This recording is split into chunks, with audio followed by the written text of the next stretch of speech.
ऋषि भृगु की गणना से भी अधिक उत्तम गणना करके तुमने उन्हें प्रभावित कर दिया। सत्य है ये?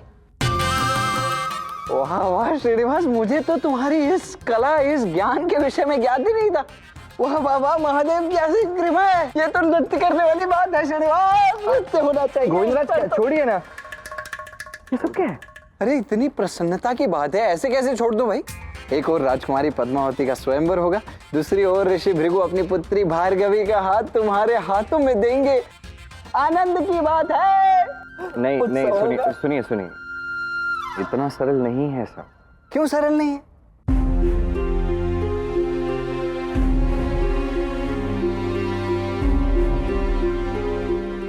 ऋषि भृगु ने भार्गवी की कुंडली मुझे दी है और मुझसे कहा है भार्गवी के विवाह की तिथि निकालने के लिए। और यदि मैंने अनुचित तिथि निकाली तो मुझे राज्य छोड़कर जाना होगा। तो अब तुम क्या करोगे? वही तो सोचने के लिए आके बैठा हूं ना मैं। हाँ, सोचो। हे महादेव, तनिक कृपा कीजिए, थोड़ी सहायता कर दीजिए ना, थोड़ी सी।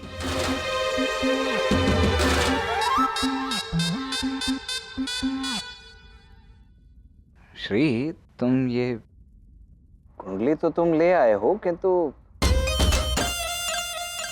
ये कुंडली विज्ञान, ज्योतिष शास्त्र, ये सब आता तो है ना तुम्हें? थोड़ी बहुत आती है। थोड़ा बहुत के आधार पर तुम महान ज्योतिष ऋषि भृगु से टकरा गए। अरे तुम श्रीनिवास, तुम यहाँ हो और हम कब से तुम्हें पूरे महल में ढूंढ रहे हैं। राजकुमारी को तुमसे इसी क्षण मिलना है, चलो हमारे साथ। नहीं, मैं यहाँ नहीं हूँ, मैं नहीं आ सकता। अरे कहाँ ले जा रहे हो? मैं नहीं आ सकता, मैं नहीं आ सकता। गोविंदराज के कार्य में उसमें व्यस्त, मैं नहीं आ सकता। अरे मेरा क्या कार्य हो सकता है? मेरा तो छोटा सा कार्य है, वो तो मैं स्वयं भी अकेले भी कर ही लूंगा। आप ले जाइए ना श्रीनिवास को, जाइए। क्यों कर रहे हो गोविंदराज? समस्या तुमने उत्पन्न की है ना, तो समाधान भी तुम्हें करो। अरे ले जाइए ना, आप ले जाइए, जाओ। अब चलो भी।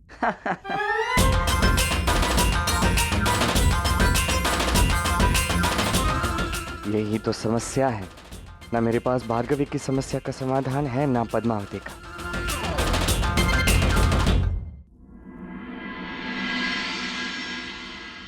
इस प्रकार मैंने तुम्हारा हाथ पकड़ा है, ये मित्रता नहीं, ये कुछ और है श्रीनिवास। श्रीनिवास को सब कुछ बताने ही वाली थी, किंतु अवसर ही नहीं मिला। अब और नहीं,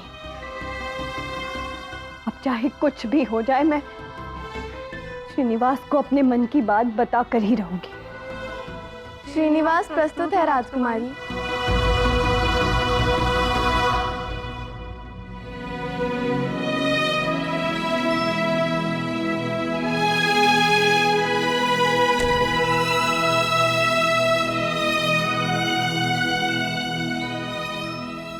आपने मुझे बुलाया राजकुमारी?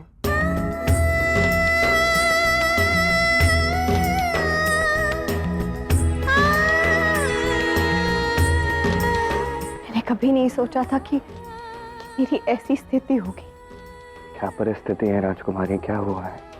बस यूं समझ लो कि ना सांस ले पा रही हूँ, नहीं सांस छोड़ पा रही हूँ। मैंने कितने प्रयास किए कि तुम्हें अपने मन की बात बताऊं, किंतु तो हर बार सोचती रही कि नहीं, कदाचित ये उचित समय नहीं। और अब देखो, अब मेरे पास समय ही नहीं है।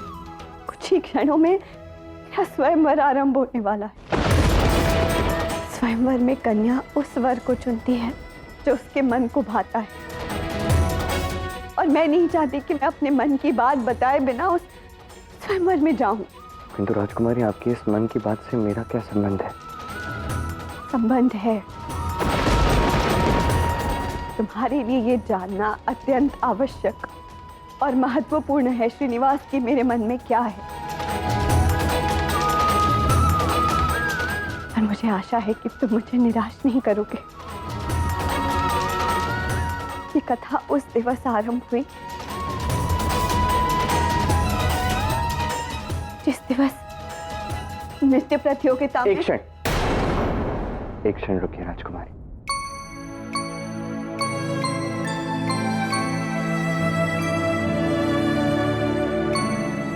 ये लीजिए, इस पुष्प को अपने पास रखें। यदि मैं आपके साथ ना रहूं तो ये मेरी कमी पूरी करेगा। स्मरण रखिए कि श्रीनिवास सदैव आपके लिए शुभ ही सोचता है। श्रीनिवास, मुझे तुम्हें कुछ बताना मैं है और जानता, तुम। किंतु अभी ना ये समय अनुकूल है ना परिस्थिति अनुकूल है राजकुमारी। जो कुछ भी आपको कहना है मुझसे स्वयंवर के समय कह दीजिए, किंतु अभी स्वयंवर के पल को टाला नहीं जा सकता। मैं आपको वचन देता हूं कि जो भी आप मुझसे कहना चाहती हैं आपको वो कहने का अवसर अवश्य मिलेगा। इस पुष्प को स्वीकार कीजिए और मुझ पर विश्वास रखें।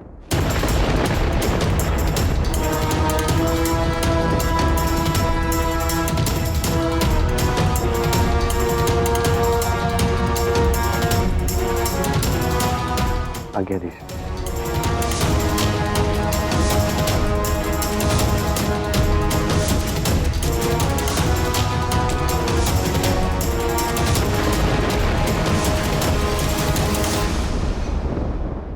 क्या कह रहे हो पाला?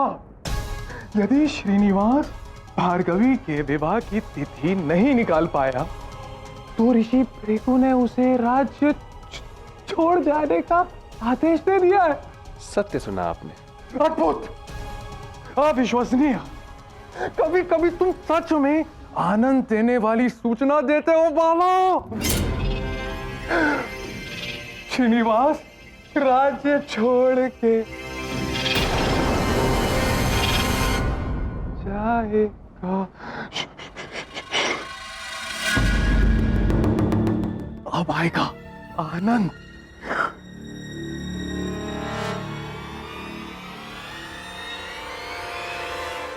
गुरुजी, गुरुजी, हमें बिना आशीर्वाद दिए कहां चल दिए?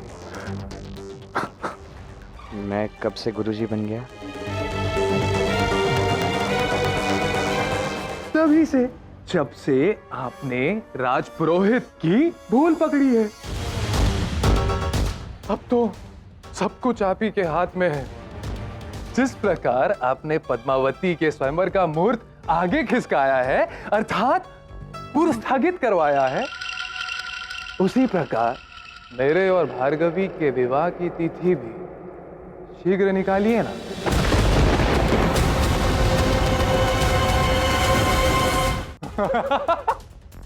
वो क्या है ना कि पद्मावती के स्वयंवर की तैयारियां देखकर मुझसे रहा नहीं जा रहा है। क्यों वाला? सत्य का। हाँ, आशा है कि राजपुरोहित ऋषि भृगु आपसे क्रोधित ना हो। देखिए, आपने इतने प्रेम के साथ मुझे गुरुजी कहा है तो मैं इसका सम्मान करता हूं।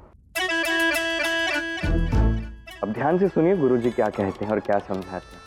मुझे ऐसा लगता है कि ऋषि भृगु मुझसे कितने क्रोधित हैं या कितने अधिक रुष्ट हैं, इस बात की चिंता आपको होनी नहीं चाहिए। आपको तो अपना सारा ध्यान अपने बहन पद्मावती के स्वयंवर पर रखना चाहिए। इस बात का ध्यान रखिए कि ये स्वयंवर उचित प्रकार से हो जाए।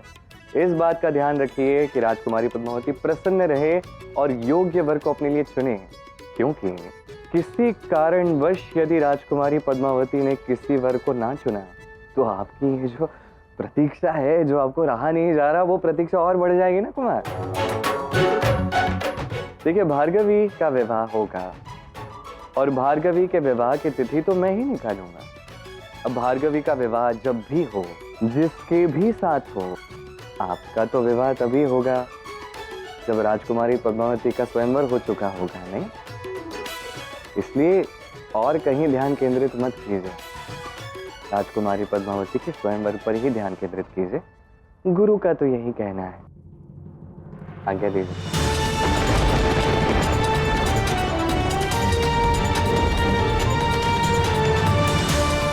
पता नहीं श्रीनिवास भार्गवी की कुंडली लेकर कब आएगा,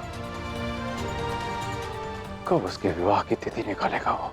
चिंतित मत होइए ऋषि भृगु, मैं शीघ्र ही आ रहा हूँ मेरे और भार्गवी के विवाह का शुभ मुहूर्त लेके।